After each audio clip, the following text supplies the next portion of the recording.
project is called Into the Twitterverse, and I'm done studying.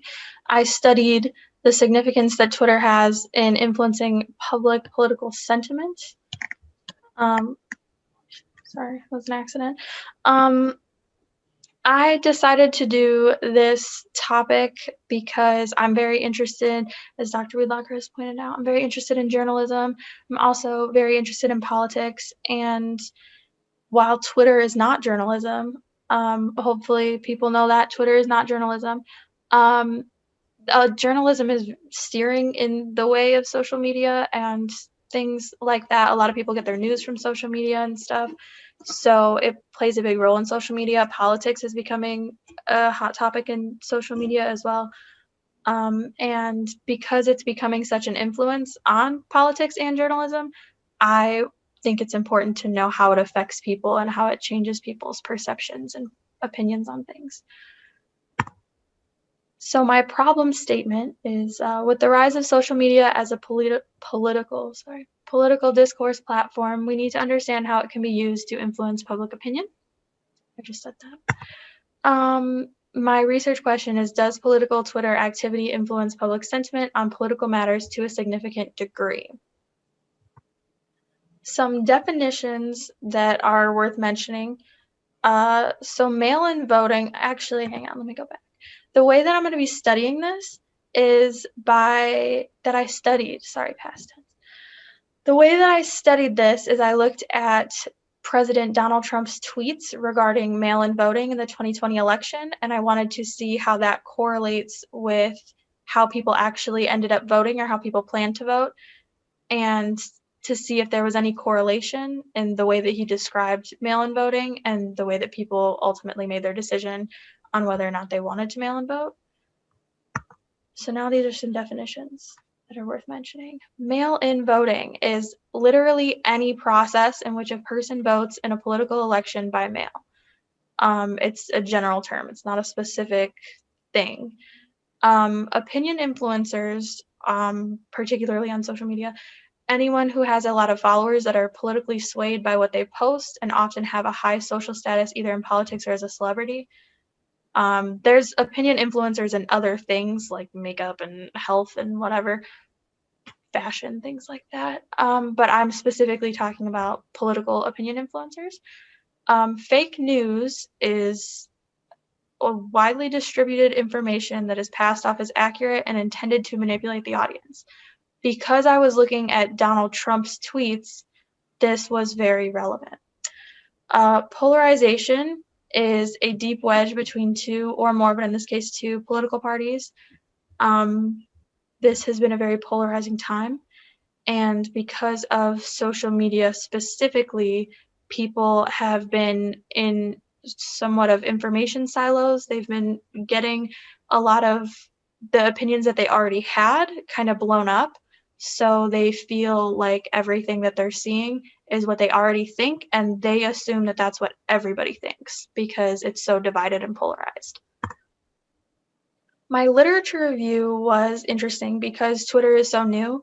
There wasn't an extensive amount of research on it, and because it's evolving, the past research isn't always 100% applicable, but I still got a lot of good information. Presidential communication is something that I found information on that obviously can extend back to Twitter because presidents have been communicating ever since they've existed. So going public is when a president takes their ideas and their platforms to the people instead of trying to get something through with Congress and with their fellow politicians. They go straight to the people to try to get the public opinion to influence politicians. Donald Trump is the first US president to use Twitter in the capacity that he has used it. So there's no previous data on other presidents doing that, which is why this is so interesting also. And he's using Twitter to go public. Every time he makes a tweet, it's basically a presidential statement. It's a bigger deal than when Kylie Kardashian posts about her new Grinch eyeshadow palette or whatever it is. So it's a little bit bigger than that. who uses Twitter and why is something else I found in my literature review. Opinion leaders obviously use Twitter. They use it for a lot of things like marketing or publicity, kind of the same thing. Politicians are using it now for campaigning purposes, individualized campaigning. And a lot of people get their news from Twitter. It can be a good thing and it can be a bad thing. People get news on demand because of this now, but when it comes to fake news, or if they publish the news too quickly before all the facts are in, it can cause problems, specifically with polarizing content. An example of polarizing content is what Caitlin was talking about, actually. The Black Lives Matter movement has been a very polarizing thing, particularly on social media. And at least for me, I exclusively see a bunch of pro Black Lives Matter things.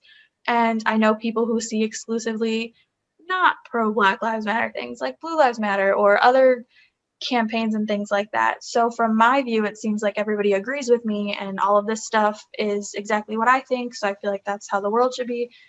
And then all the other people who see other things, they feel the exact opposite. So it's becoming two different realities for people through social media, and it's not a diversity in thought. I don't know if that makes sense.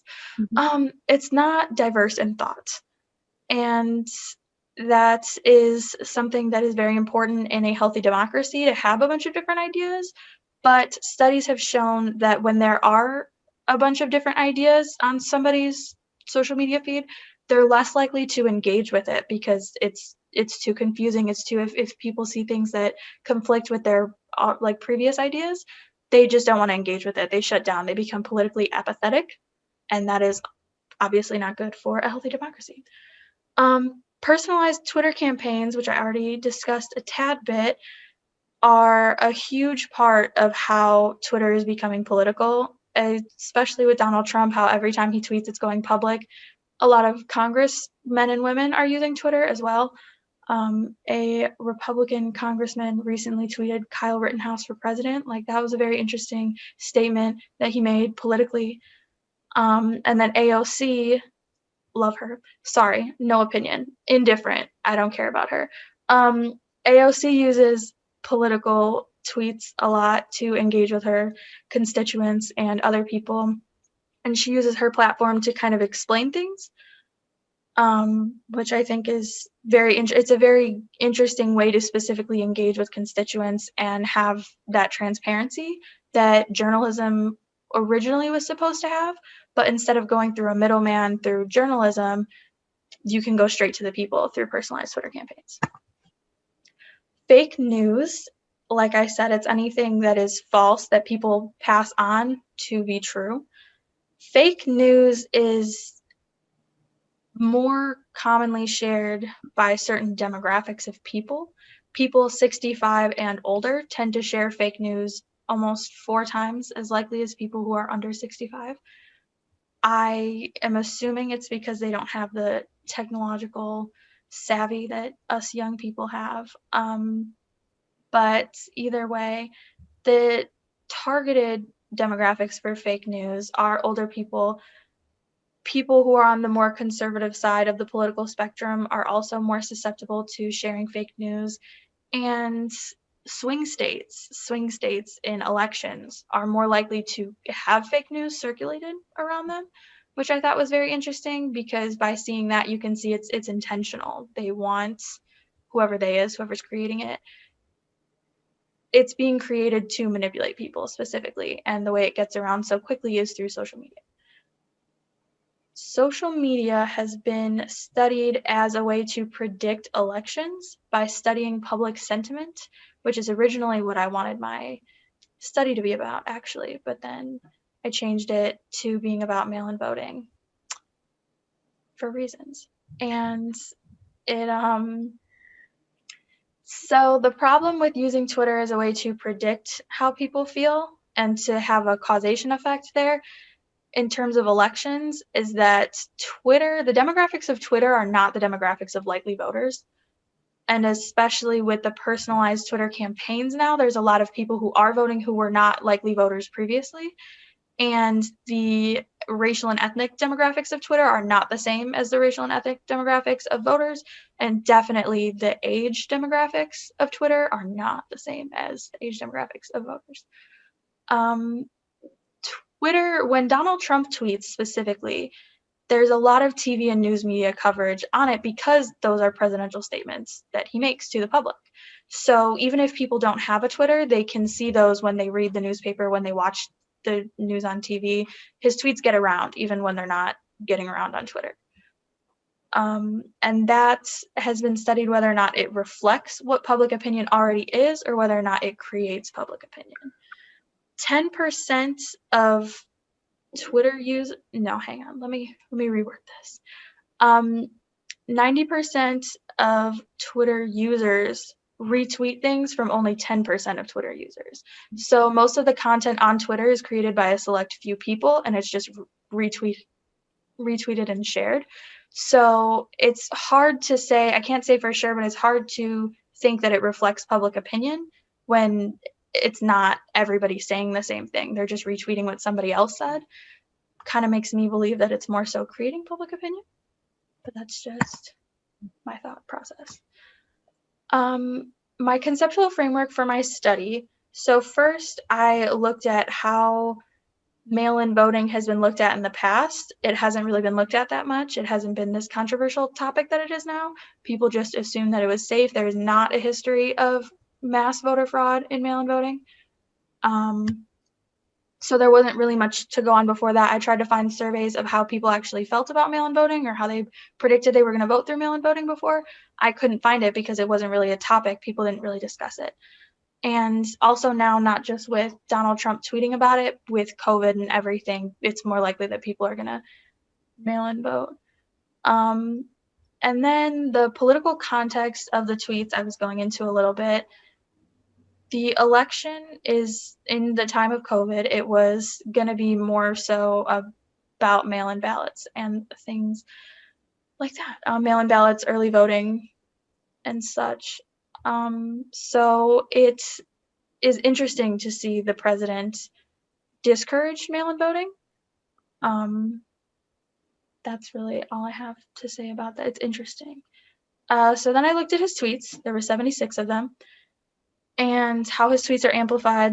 They're retweeted, obviously. Some of them have been flagged, and that brings on a whole new level of press coverage.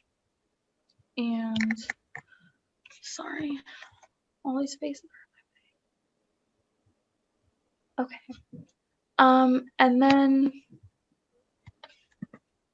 I'm so sorry. And then I looked on people's views and behaviors on mail-in voting, so how they were planning on voting over the course of these couple months that I've been watching Trump's tweets. So there were 76 tweets by Donald Trump from May 26th to September 30th. 76 tweets and retweets about mail-in voting, not just in general. There were so many more than that. I specifically looked through all of his tweets myself. I handpicked them all, and there was no algorithm. I specifically looked at any tweet that had something to do with mail-in voting. These are some of his tweets and retweets. There's so many. So many. So my research design, first I did a content analysis where I took all of his tweets and I wanted to categorize them into certain themes. And the way that I created these themes is I thought, what's the main goal of all of his tweets? What is he trying to get across? And a majority of them were fear-mongering. They were fear-mongering about the results of the election, potential fraud in the election, blaming certain groups of people, Democrats, for any potential fraud in the election. And then I broke that into a couple more categories that I will discuss. Fake news. Each tweet, I thought it would be important to distinguish whether or not that information was factual, to see in the end if it does end up influencing public opinion or public behavior. I wanted to see that could potentially be very dangerous if it's fake news. The correlation with public opinion. I wanted to see how people have changed their voting plans in relation to the information that Trump is tweeting. How has this affected his supporters and his critics? Because if you pay attention to anything ever, there's obviously two very different responses to the things that Donald Trump says. That's what I did there. So I had 7 different themes that I will go into later. I created a dictionary for each of these themes, so if there were certain keywords that popped out, I put them in a specific category. I couldn't have keywords for fake news because it really was just whether or not the information was accurate, so that was a whole separate process that I had to go through. And how people are planning to vote, I looked at several different surveys over the course of August, September, and October. My themes are blaming Democrats, anything he said that was about blaming Democrats. He constantly talked about the difference between absentee versus mail-in ballots. There is no difference, but he talked about it a lot. COVID safety, that was brought up a couple times. The post office was brought up a couple times with the mail-in ballots, and there was a lot of question about the efficiency of the post office and the security of the post office and the security of these ballots. He talked about specific cases a lot. He specifically mentioned a case in Paterson, New Jersey, where there was a small case of voter fraud in a city council election. That really did happen, but there's really not many other cases like it, and he blew that case up real big. Undermining the results was a big one. Anytime he mentioned words like rigged, hoax, delay, he made a tweet about potentially delaying the election before they could find a way to make it safe. And then violent language was another one. Anytime he said anything that was specifically meant to incite fear, specifically, like steal, fraud, cheat, threat, risk to democracy was something he tweeted one time. And then fake news. Like I said, it's not one of my themes. It was a completely different thing I looked at. 53.94% of these tweets that I looked at were false or misleading. I didn't use a dictionary, like I said. I fact-checked every single one of his tweets, and only one of those tweets were flagged. I stopped looking at tweets before October 1st. So a lot of his tweets started to be flagged after that, but one of them was still flagged within this time period. And that tweet was about Democrats using drop boxes and voter security disaster. That's what he called these drop boxes. And he said they made it possible to vote multiple times. That is not true. So the description of my sample, I broke it down into 3 categories so I could see how it correlates with the plans that people had to vote in the polls that I looked at. From May 26th to July 31st, he tweeted about mail-in ballots, 18 tweets. 66.67% of those were fake news. 72.22% of these tweets were about undermining the election results, and 66.67% had violent language in them.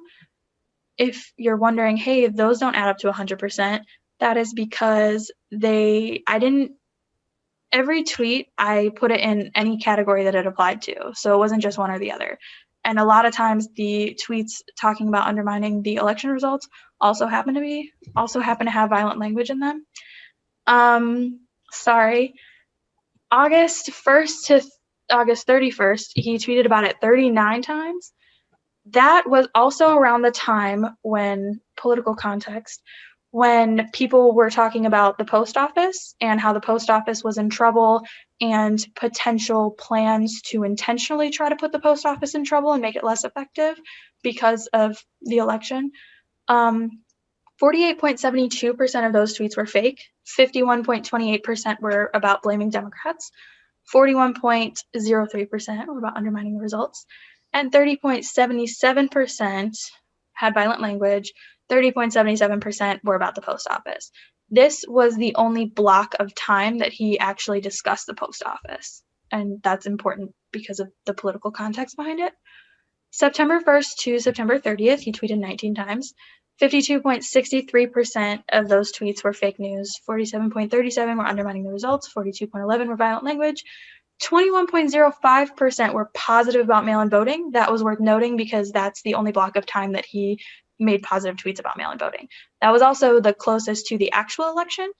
And political context, there was a lot of discussion about how Trump supporters would not be sending in mail-in ballots, and they were worried about the way that it would be counted, that people would not see his supporters sending in mail-in ballots. So then all of a sudden he wanted to encourage people to vote by mail. Some of the disputed claims that were in his tweets, widespread voter fraud. No, that's not true. It's hard to go into detail because it's just not true. He tweeted about delaying the election. He doesn't have the power to do that. So that's really that. Mail-in voting versus absentee ballots, there's no difference. He also talked about universal mail-in voting. That's a different thing, and universal mail-in voting is when the state will send every registered voter a ballot, whether or not they request it or not. Only 9 states did that, and it was secure, it was safe. Democratic plan to have a fraudulent election. There's no evidence of that. I guess anything is possible, but there's no evidence of that. And the post office being a failing business. The post office is not a business, it's a public service. It's supposed to run as a business, except they're not allowed to make any of their own policies. That's all on Congress. So I guess that one's complicated, but you can't really call the post office a failing business when it's not actually a business. And because it functions with Congress making all of its decisions, it's more of a group effort. So if it's failing, so is Congress. My hypothesis was that people who plan to vote for Trump in 2020 are more likely to believe what he tweets about mail-in voting, thus they are more likely to plan to vote in person. As time goes on, with more tweets from Trump, more of his supporters will plan to vote in person. These are my findings. As you can see, there's a lot of findings here. It looks a little jumbled. Let me break it down for you. That's why I'm here. The yellow line is Trump tweets, the volume of Trump tweets. In August, like I said, he had 39 tweets. That was basically double of what he had in the other 2 months. And that's also the month that Biden supporters tended to completely switch and decide to vote by mail. I thought that was interesting because Donald Trump was tweeting about how unsafe it was to vote by mail. So people who don't support Trump, I guess, thought that that means the opposite. Trump supporters, people who wanted to vote for Trump, that number went down, the people who planned to vote by mail, and the people who voted by in person, that obviously went up. Those are the red lines here. Red is for Republican and blue is for Democrat. Yeah.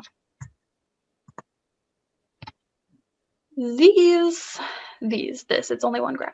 This is a breakdown of the percentage of his tweets that fell into each category. As you can see, the most common category is fake news, and then undermining the election and violent language, very close right after that. He does not talk about COVID that much, which I think is interesting because that is the whole reason that people had this push for mail-in ballots, but he did not address COVID safety that often, and he did not talk about the positive things that could happen with mail-in voting, and he did not encourage mail-in voting that much, which I think is interesting. It says a lot about what I was feeling before with the fear-mongering. This is a cool graph that I totally understand 100%. This was after a t-test was done, and it shows that there was a significant difference in the amount of times his tweets were retweeted, whether or not they were fake news or just all of his tweets.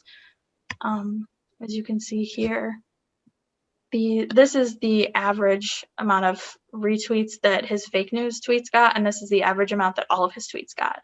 This right here is his most retweeted tweet, and it hits a lot of categories. I'm going to read it out loud. With universal mail-in voting, not absentee voting, which is good, 2020 will be the most inaccurate and fraudulent election in history. It will be a great embarrassment to the USA. Delay the election until people can properly, securely, and safely vote. That hits the topic of absentee versus mail-in. It hits undermining the election. It hits fake news. And it hits violent language. So that's what we call a forfer. But yeah, so it's interesting that that was the most retweeted. It doesn't mention anything about COVID safety, and it doesn't mention anything about the post office or about anything positive about mail-in voting. So I guess it goes to show that people are more responsive to fear-mongering and scare tactics like that. This is the most retweeted aside from that, I guess. I really understand this graph. You're just gonna have to trust me on that. And it's really not that important of a tweet. So what do my results mean? It means that Twitter political speech matters. It's not just people blowing off steam. A lot of people talk about the way Donald Trump tweets and they're like, oh, we'll just let him do it, humor him. What could be the consequence? There are consequences. And the president is an opinion influencer. Whether people believe him or not, whether people respect him or not, his opinions matter.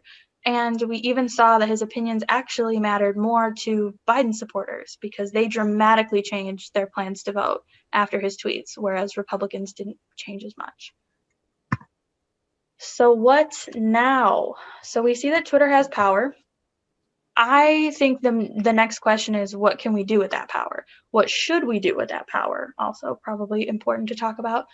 Who is the most susceptible to being manipulated on these platforms? I think that's a really important question because we can pick who the vulnerable people are and try to help them and educate them on not being manipulated. I guess if you could also take it the other way and figure out the people that you can easily manipulate, but that's not nice. What rhetoric is the most influential? Trump uses fear-mongering, so what else can people use to influence public opinion? Does it always have to be so negative? Does it have to be so threatening? Or maybe there's other things that people can use? And does this extend to other genres of society besides politics? Can we use this for public health? We've seen this a lot with COVID. That was another idea that I had, to use his tweets about COVID and see how they reflected on public opinion, but I decided not to. But that's obvious. I don't want to say obviously because it's obvious to me because I've been researching it, but it might not be obvious to you.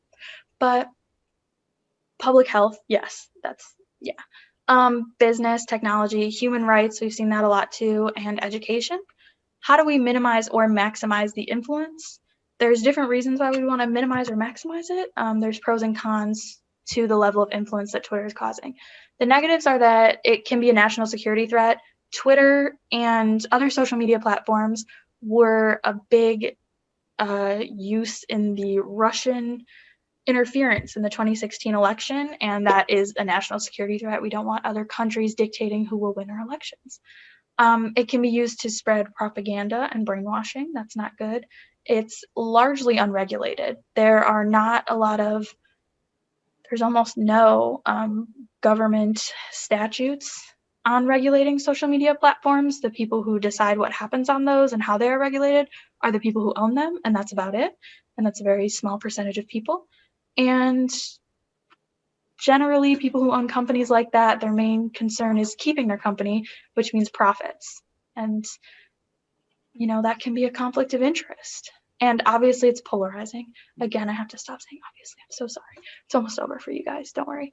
But it's very polarizing. The positives are that social media is widely accessible. If, like in the case of AOC, the way she tweets, the way she informs people of how decisions are made and some of the factors in those important decisions. It's also important with COVID when people spread accurate information about COVID. It's also a good way to get people engaged in politics. There's a lot of donation links, GoFundMes, things like that, especially with the election season. I'm sure you've all seen some at least. It's also a good way to get petitions signed, to get people to help come to rallies, to get people to help volunteer with things. It can be positive, and it can also hit new demographics like we've been seeing with young voters coming out more. And that's all a great thing. How do we avoid the negatives and maximize the positives? We can educate ourselves on fake news.